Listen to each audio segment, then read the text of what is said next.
So this was a part of the annual program that Mike Dukakis really cherished, the granting of this of the award. And this, I think nearly all of you know, Mike lost his cherished wife, Kitty, not that long ago, and is having health issues of his own. He would like to be with us this morning, but that puts me in the position of being Mike's voice. So let me be Mike Dukakis once again for a few minutes. So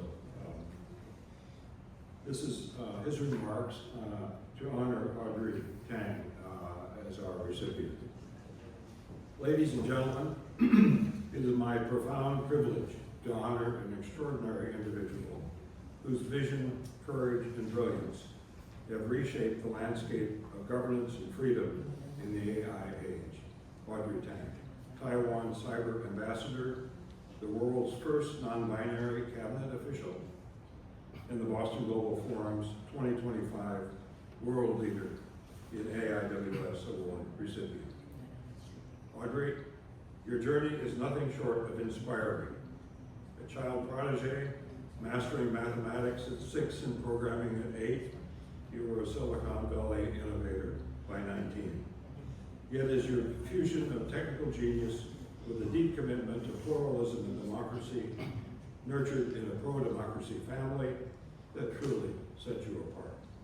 You saw the internet not just as code, but as a bridge to unite people through shared dreams, a vision you carried from Taiwan to the world.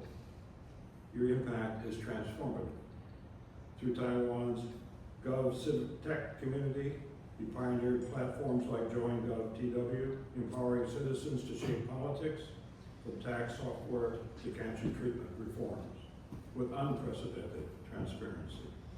During the 2014 Sunflower Movement, your live streaming of a controversial trade pact turned deliberation into a public act of courage, cementing Taiwan as Asia's beacon of freedom. In the face of COVID-19, your ingenuity, think mass maps, and fact-checking tools showed the world how technology can serve humanity with clarity and compassion.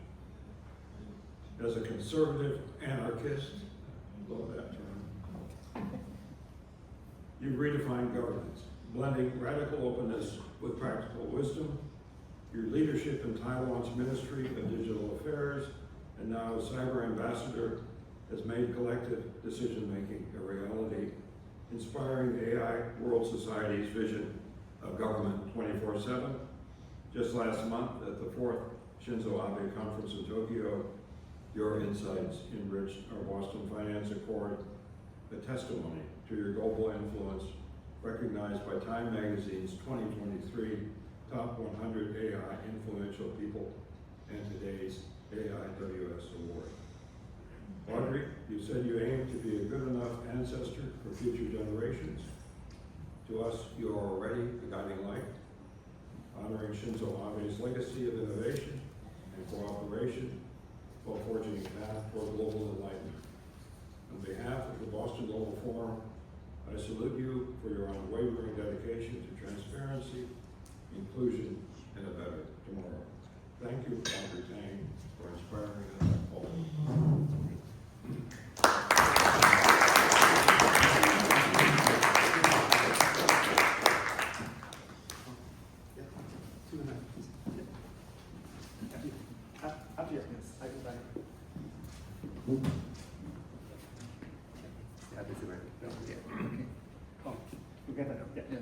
So I gotta get some hands on this too. That's right. That's right.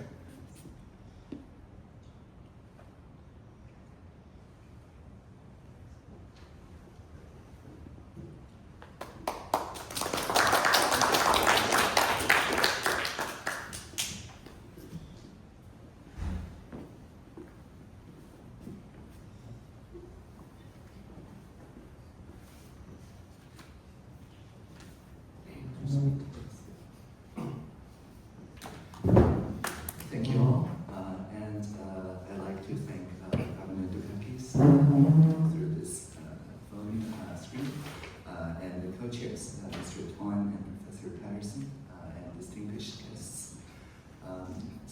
here in the Harvard Law House to receive this award, I feel really honored and also compelled. And as we know, climate shocks, border crises, cyber conflicts, today's threats travel at the speed of machines. However, the solutions ultimately rely on the temple of human trust. And so our task here is to keep that trust synchronized 24 hours a day, 7 days a week. Now, people often ask me, what does a cyber ambassador do? And my answer is that I help societies steer through transformative technologies. And the word cyber indeed comes from the Greek kybernetes, which means to steer, like steering a boat. And it was Norbert Wiener who gave cybernetics this modern meaning here in Boston. And today's Boston Finance Accord for AI Governance 24/7 showed how purposeful steering of this kind can turn what's called artificial intelligence into assistive intelligence, technology that augment and amplify our collective wisdom and compassion. And why does it matter? Let's consider 5 sets of figures that in the Taiwan's past decade of digital democracy have produced. First, over 200,000 people participated in the Gov0 Civic Tech Network's forking, meaning taking to an alternate imagination of government services and websites done by tens of thousands of volunteers, and those open source versions have been merged back into the government service themselves. And second, 500,000 people have joined 10 years ago at the 2014 Sunflower Rallies, live streamed by the same volunteers, pushing the government to adopt radical transparency as our national ethos a decade ago. And then after that, the Join the Gov.tw platform, visited today by tens of thousands of people every day, have given everyone in Taiwan a direct voice in policy. And the earlier prototype, the V-Taiwan project, has seen more than 80% of issues deliberated on the platform, led to decisive government action. And fourth, during COVID-19 pandemic, the open data mask map and the crowdsourced contact tracing system that is zero knowledge, that means it doesn't sacrifice privacy, together went live in 48 hours each. And through those technologies, Taiwan avoided this lockdown entirely. We did not have any citywide lockdowns during the 3 years of pandemic, yet our economy grew more than 12% during the same 3 years. And last but not the least, according to BTI Index, today over 90% of Taiwanese say that democracy is at least fairly good, and many say it's excellent in Taiwan. And our 15 years old, the middle school students, they top the world in terms of civic knowledge. And this civic muscle, as rated by the ICCS study, also made sure that Taiwan ranked the least socially polarized society anywhere in the world. However, no democracy is an island, not even Taiwan. And so the same civic muscles must expand across oceans, cultures, time zones. Because when one society's guardrails wobble, tremors ripple everywhere. So I accept this award on behalf of communities that made those numbers possible. And our lesson is very simple. Sunlight is an immunization against manipulation. And that is the lesson of every number that I just shared. So looking ahead, I would like to pledge 2 principles. The first, I call pro-social participation. Every stakeholder, every citizen, every startup, every civil society group deserves a real-time seat at a policy table that can close the loop in real time. We already see pilots in Bowling Green, Kentucky. If you search for whatcouldbgb.com, you can see the platform. And in California, Engaged California. These platforms are bringing already the Taiwan model here to the US. And the second principle I call plurality over polarization. Because diversity is not noise, it is a chorus. Deliberative systems, conversation networks, must surface those uncommon shared ground without erasing minority insight, proving that a remedy for polarization is not fewer voices, but more choices.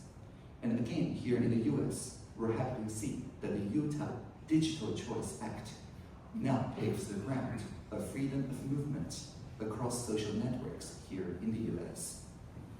Now, let me end by returning to the beginning, by reading a poem that I wrote in 2016, which is my job description, and it goes like this. When we see Internet of Things, let's make it an Internet of beings. When we see virtual reality, let's make it a shared reality. When we see machine learning, let's make it collaborative learning. When we see user experience, let's make it about human experience. And whenever we hear that the singularity is near, let us always remember the plurality is here. May 2025 be remembered as the year that we chose transparency over fear. We chose collaboration over coercion, and we chose vigilance over complacency. And today I'm proud to serve as an ambassador and prouder still to learn with all of you. Taiwan can help, and so can both Boston, so can Tokyo, and every community that believes that we shall free the future together. Thank you all for your kind attention. Live long and